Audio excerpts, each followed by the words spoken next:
Bonjour Stanislas Di Vittorio. Bonjour Richard. Donc vous êtes le fondateur de eSearch Vision. Tout à fait. Alors de quoi s'agit-il exactement? Alors eSearch Vision, c'est une société qui a deux activités.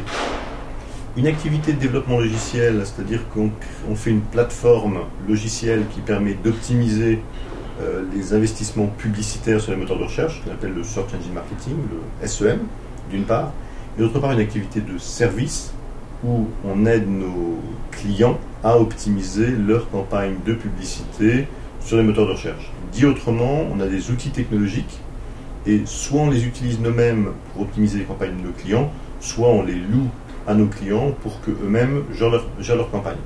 Et cette activité, on l'a non seulement en France, mais également en Grande-Bretagne, en Allemagne, en Espagne et aux États-Unis. Alors combien ça coûte concrètement à une entreprise d'utiliser vos services dans les deux cas de figure? Alors, ça dépend des budgets publicitaires. C'est-à-dire qu'en général, le mode de fonctionnement est basé sur un pourcentage des dépenses. C'est simplement un pourcentage qui est décroissant, suivant qu'on investit, disons, 200 000 euros par an ou 20 millions de dollars par an, comme certains clients.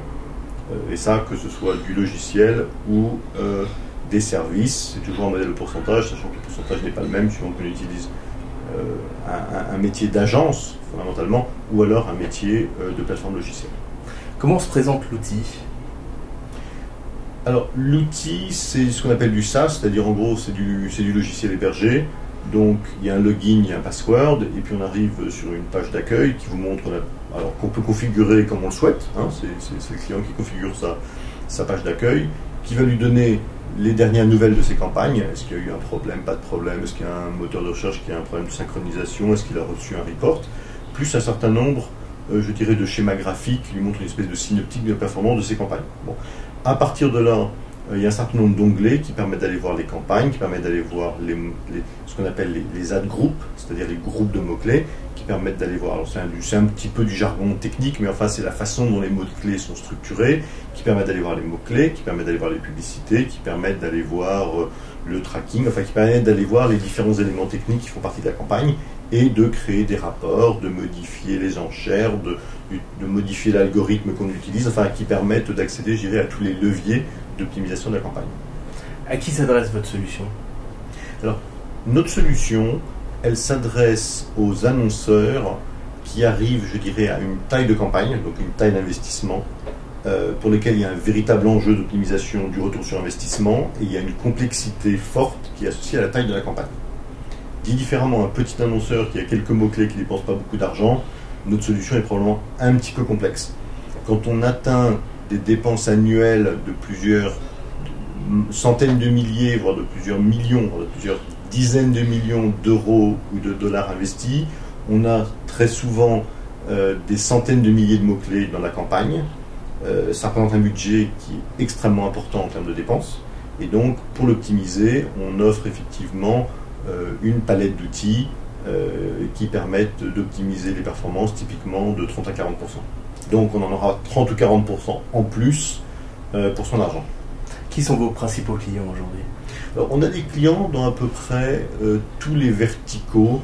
Donc on n'est pas des spécialistes d'un secteur. On a des clients en finance, on a des clients ce qu'on appelle en voyage, en travel, on a des clients en retail, on a véritablement des clients dans tous les secteurs, en télécom, etc. Donc, pour en citer quelques-uns, on pourrait citer des gens dans le domaine de l'assurance ou de la finance, comme Assurland ou Meilleur Taux ou MAF. On pourrait citer des clients dans le domaine du travel, comme Disney par exemple. Qui sont aujourd'hui vos principaux concurrents? Alors, on a des concurrents différents suivant nos métiers. Donc, de nouveau, on a deux métiers. On a un métier de plateforme logicielle et puis on a un métier de plus d'optimisation ou de service. Alors, sur le métier du service, nos principaux concurrents, ce sont les agences traditionnelles ou numériques qui sont implantées dans les différents pays. Alors, il y a des grandes agences multinationales connues, les Publicis, Cara, Havas, etc., ou leurs équivalents américains. Il y a également des agences qui parfois sont un petit peu plus locales, spécialisées dans le numérique. Donc ça, ce sont nos concurrents sur la partie service. Bon. Sur la partie outils logiciels, plateforme logicielle, nos principaux concurrents sont des Américains et ils sont typiquement tous basés dans la Silicon Valley. Alors, comment est née cette aventure eSearch Vision? Alors, eSearch Vision est né d'un besoin, c'est-à-dire que moi auparavant je travaillais chez Assurland, donc le comparateur d'assurance, et on avait à l'époque, alors à l'époque c'est en 2004, des budgets qui étaient quand même déjà assez substantiels, en tout cas à la taille de l'entreprise en question, à une époque qui était un petit peu quand même, je dirais, moins avancée en termes de search engine marketing qu'aujourd'hui, et je me suis assez vite rendu compte que nos campagnes n'étaient pas optimisées. Et elles n'étaient pas optimisées à cause de la complexité, parce qu'il y avait beaucoup de mots-clés, et qu'on ne pouvait pas changer le prix pour être optimal sur chaque mot-clé tout le temps en permanence. Alors, on s'est dit, il y a une partie de ce métier qui est une partie humaine, d'analyse des publicités, etc., etc. Puis il y a une partie qui est plus mécanique, qui est d'avoir le bon prix au bon moment. Et ça, une machine, un serveur le fera beaucoup mieux qu'un être humain, même si l'être humain, lui, il aura probablement un petit peu plus l'appréhension, je dirais, de l'actualité, de notre contexte publicitaire, du bon message. Donc c'est véritablement, je dirais, un équilibre entre la machine et l'homme, chacun étant meilleur à, je dirais, une tâche différente. Et sur la partie plus plateforme logicielle, on a regardé ce qu'il y avait sur le marché, on n'a pas trouvé grand-chose qui réponde à nos besoins, on s'est dit il y a une opportunité de marché. Donc on en a parlé autour de nous, il nous a semblé qu'effectivement il y avait une opportunité de marché, puis de là on s'est lancé. On a développé une plateforme, on a commencé à la vendre, on a rencontré le succès en France, et on s'est dit les besoins sont les mêmes à l'étranger, on a commencé notre expansion internationale, donc d'abord en Europe, en Grande-Bretagne, en Allemagne, et puis après aux États-Unis où on a aujourd'hui 3 bureaux. Alors justement, comment ça se passe aux États-Unis? Quelles sont les différences avec la France? Alors, la principale différence avec la France et les États-Unis, c'est que les Américains sont probablement beaucoup plus matures en termes de search engine marketing, avec des campagnes qui sont typiquement beaucoup plus grandes parce que le marché il est beaucoup plus gros, qui sont souvent un marché plus compétitif. Et donc, ça a conduit les Américains à bien connaître le métier du search engine marketing et souvent à avoir en interne les compétences et je dirais la taille critique pour gérer.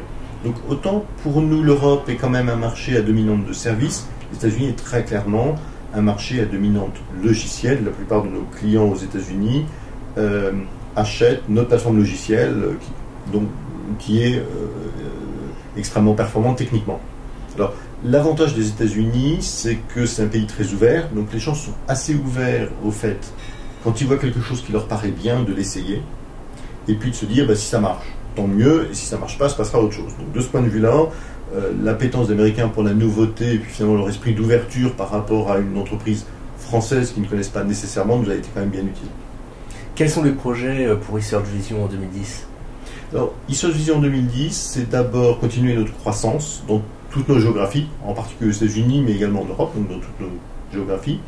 Sortir une nouvelle version avec beaucoup plus de fonctionnalités de notre plateforme pour répondre aux besoins de nos clients, sachant que beaucoup de nos développements sont issus de commentaires et de feedback de nos clients par rapport à notre plateforme, et puis commencer à regarder également un petit peu au-delà du search engine marketing vers des fonctionnalités un petit peu plus larges que simplement les liens sponsorisés. Merci beaucoup Stanislas Di Vittorio. Merci.